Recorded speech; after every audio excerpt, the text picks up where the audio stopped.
आप सबका फिर से स्वागत है। आज हम एक बहुत अहम मुद्दे पर बात कर रहे हैं, बैंकिंग में केवाईसी और एएमएल कंप्लायंस। और इसके लिए हम आईआईबीएफ की किताब के चैप्टर 11 को आधार बना रहे हैं। तो आज हम 3 मुख्य चीजों पर फोकस करेंगे। एक तो है एनहांस्ड ड्यू डिलिजेंस, जिसे ईडीडी कहते हैं। फिर एफआईयू, आईएनडी और आईबीए के हिसाब से रेड फ्लैग इंडिकेटर्स क्या हैं, और आखिर में पीएमएलए के तहत बैंकों की रिपोर्टिंग जिम्मेदारियां। चलिए एक एक करके इनको समझते हैं। तो सबसे पहले ये ईडीडी क्या चीज है, मतलब ये नॉर्मल केवाईसी से अलग कैसे? जरा इस पर रोशनी डालें। हाँ, बिल्कुल। देखिए, ईडीडी जो है वो असल में केवाईसी का ही एक, कह सकते हैं, ज़्यादा गहरा लेवल है, एक इंटेंसिफाइड प्रोसेस है। ये सामान्य केवाईसी से आगे बढ़कर उन ग्राहकों के लिए ज़रूरी हो जाता है जिन्हें बैंक हाई रिस्क कैटेगरी में मानता है। हाई रिस्क जैसे कि पॉलिटिकली एक्सपोज्ड पर्सन्स यानी पेप्स, वो लोग जो ऐसे पदों पर हैं जहां वित्तीय लेन देन में जोखिम थोड़ा ज़्यादा हो सकता है। या फिर ईडीडी तब भी चाहिए होता है जब कोई बहुत बड़ा या कोई कॉम्प्लेक्स ट्रांजैक्शन हो रहा हो, या फिर क्रॉस बॉर्डर लेन देन हो, या कोई भी ऐसी गतिविधि दिखे जो थोड़ी संदिग्ध लगे। अच्छा, तो इसमें बैंक करते क्या है अलग से? हाँ, तो इसमें कुछ खास कदम उठाए जाते हैं, जैसे ग्राहक से कुछ एक्स्ट्रा डॉक्यूमेंट्स मांगना, उनके फंड्स का सोर्स क्या है उसे ठीक से वेरीफाई करना, उनके ट्रांजैक्शंस पर ज़्यादा बारीकी से, मतलब लगातार नज़र रखना, जिसे हम फ्रीक्वेंट ट्रांजैक्शन मॉनिटरिंग कहते हैं। और हाँ, ऐसे केसेस को आगे बढ़ाने के लिए बैंक के सीनियर मैनेजमेंट से अप्रूवल लेना भी ज़रूरी होता है। ये पूरी प्रक्रिया देखा जाए तो बैंकों को मनी लॉन्ड्रिंग और टेरर फाइनेंसिंग जैसे खतरों से बचाने के लिए बहुत बहुत ज़रूरी है। समझ गया। ये तो एक तरह से रिस्क के हिसाब से ज्यादा सावधानी बरतना हुआ। चलिए अब आगे बढ़ते हैं रेड फ्लैग इंडिकेटर्स पर। एफआईयूआईएनडी और आईबीए ने कुछ संकेतों की लिस्ट दी है जिन पर बैंकों को खास ध्यान देना चाहिए। ये काफी इंटरेस्टिंग लगता है। ये वो सिग्नल्स हैं जिनसे शक पैदा हो सकता है ना? हाँ, बिल्कुल सही। ये red flags basically warning science हैं। ये आपको इशारे करते हैं कि भाई यहाँ कुछ गड़बड़ हो सकती है, जरा ध्यान दो। और ये आपको ब्रांच में होने वाले लेन देन यानी ऑफलाइन और ऑनलाइन ट्रांजैक्शंस दोनों में मिल सकते हैं। अच्छा, तो पहले ऑफलाइन वाले बताएं, ब्रांच में क्या देखें? हाँ, ऑफलाइन में जैसे मान लीजिए कोई ग्राहक बार बार कैश जमा कर रहा है, लेकिन अमाउंट हमेशा 10 लाख रुपए से थोड़ा कम रखता है। ओहो, मतलब सीटीआर की लिमिट से बचने के लिए। एग्जैक्टली। या फिर किसी ग्राहक के अकाउंट में अचानक से ट्रांजैक्शन पैटर्न बदल जाए बिना किसी वाजिब वजह के, या कोई डॉक्यूमेंट देने में आनाकानी करे या गलत जानकारी दे। ये सब रेड फ्लैग्स हैं। और ऑनलाइन में आजकल तो ज्यादातर ट्रांजैक्शंस ऑनलाइन ही हैं। हाँ, बिल्कुल। ऑनलाइन दुनिया के अपने रेड फ्लैग्स हैं, जैसे किसी अकाउंट से अचानक बहुत सारे छोटे छोटे अमाउंट के यूपीआई ट्रांसफर्स होने लगे, खासकर अजीब टाइम पर, या फिर बिना किसी बिजनेस लॉजिक के अचानक क्रॉस बॉर्डर ट्रांजैक्शन शुरू हो जाएं। और एक और चीज है, पैसों की राउंड ट्रिपिंग। राउंड ट्रिपिंग ये क्या होता है? मतलब पैसों को अलग अलग वॉलेट्स या ई बैंक्स के जरिए घुमा फिराकर वापस लाना, ताकि उसका असली सोर्स पता न चले।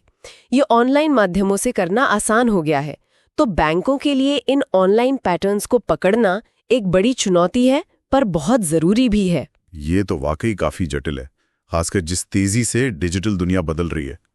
तो जब बैंक्स ऐसे रेड फ्लैग्स देखते हैं या कोई थ्रेशोल्ड पार होता है, तो रिपोर्टिंग की क्या जिम्मेदारियां हैं पीएमएलए के तहत?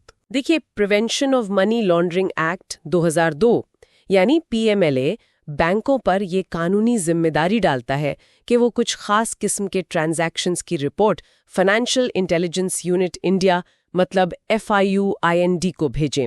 इसमें मोटे तौर पर 4 तरह की रिपोर्ट्स हैं। 4 रिपोर्ट्स कौन कौन सी? पहली है सीटीआर, कैश ट्रांजैक्शन रिपोर्ट। ये महीने में एक बार जाती है। इसमें वो सारे कैश ट्रांजैक्शंस रिपोर्ट होते हैं जिनका टोटल एक महीने में 10 लाख रुपए या उससे ज्यादा हो। दूसरी और शायद सबसे अहम है एसटीआर, सस्पिशियस ट्रांजैक्शन रिपोर्ट। अगर बैंक को किसी भी ट्रांजैक्शन पर शक होता है, अमाउंट चाहे कितना भी कम क्यों ना हो, तो शक होने के 7 दिन के अंदर एसटीआर फाइल करनी होती है। अच्छा, इसमें अमाउंट की कोई लिमिट नहीं, बस शक होना काफी है। हाँ, इसमें कोई मिनिमम अमाउंट मीने ये बैंक के विवेक पर है, पर अगर वाजिब शक है तो रिपोर्ट करना ही है। फिर तीसरी है CBWTR, cross border wire transfer report. इसमें 5 लाख से ज्यादा के सभी इंटरनेशनल वायर ट्रांसफर्स, चाहे पैसा आ रहा हो या जा रहा हो, महीने के हिसाब से रिपोर्ट होते हैं। और चौथी है NPOTR, non profit organisation transaction report. इसमें कोई भी NPO अगर कोई भी पैसा रिसीव करता है, कैश हो या बैंक से, वो सब रिपोर्ट करना होता है महीने के बेसिस पर। ओके। और ये रिपोर्ट्स जाती कैसे हैं FIUIND को? कोई खास तरीका है? जी हाँ, इसके लिए एक सिक्योर ऑनलाइन पोर्टल है, फिनेट गेटवे। सारी रिपोर्ट्स इलेक्ट्रॉनिकली इसी पोर्टल के जरिए एक तय फॉर्मेट में FIUIND को भेजी जाती हैं। RBI और FIUIND दोनों ही टाइम और सही रिपोर्टिंग पर बहुत ज्यादा जोर देते हैं। अगर इसमें कोई देरी हो या गलती हो तो इसे कंप्लायंस का उल्लंघन माना जाता है। और सजा भी हो सकती है, पेनल्टी लग सकती है बैंक पर। तो कुल मिलाकर निचोड़ क्या निकलता है? अगर कोई कंप्लायंस फील्ड में है या IBF एग्जाम की तैयारी कर रहा है तो उनके लिए क्या टेकअवेज हैं? देखिए, मुख्य बातें ये हैं। अलग अलग रिपोर्ट्स कौन सी हैं? CTR, STR, CBWTR, NPOTR, उनकी लिमिट्स क्या हैं, ये जानना जरूरी है। ऑनलाइन और ऑफलाइन रेड फ्लैग्स को पहचानना आना चाहिए, और हाई रिस्क ग्राहकों के लिए EDD के स्टेप्स क्या हैं, ये भी पता होना चाहिए। सही कहा। और एक बात और सोचने वाली है, जैसे जैसे टेक्नोलॉजी बदल रही है, फिनटेक बढ़ रहा है, वैसे वैसे फाइनेंशियल क्राइम्स के तरीके भी बदल रहे हैं। तो जाहिर है उनके रेड फ्लैग्स भी इवॉल्व होते रहेंगे। ये बैंकों और रेगुलेटर्स के लिए एक लगातार चलने वाली चुनौती है कि वो हमेशा एक कदम आगे रहें। बिल्कुल। ये जानकारी उम्मीद है हमारे सुनने वालों के लिए उपयोगी रही होगी।